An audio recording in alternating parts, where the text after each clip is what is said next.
હું જગદીશભાઈ સરદારકા, માધુપુર જિલ્લા પંચાયત 12, તાલુકા પંચાયત 1, 2 અને 3 બંને ગામે માધુપુર અને મૂળ માધુપુર જે અમને ખૂબ જંગી લીડથી જીતેલા છે. બંને ગામનો હું ખૂબ ખૂબ આભાર માનું છું. જય હિન્દ, વંદે માતરમ, ભારત માતા કી જય.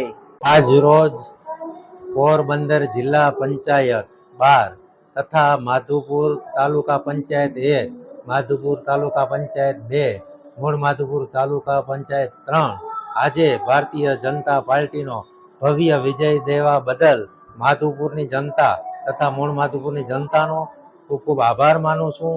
તથા રાજ્ય સરકાર, કેન્દ્ર સરકારના વિકાસના કામો, ડબલ એન્જિનની સરકારના જે વિકાસના કામોને જનતાએ જે મત આપી અને વિજય બનાવ્યા તે બદલ હું તમામનો આભાર માનું છું. ગામની જનતાનો તથા અમારા જિલ્લાની ટીમ તથા રાજ્યની સરકારની વતી તથા કેન્દ્ર સરકાર વતી સબનો ખૂબ ખૂબ આભાર કે આજે વિજય મળ્યો. વંદે માતરમ, ભારત માતા કી જય.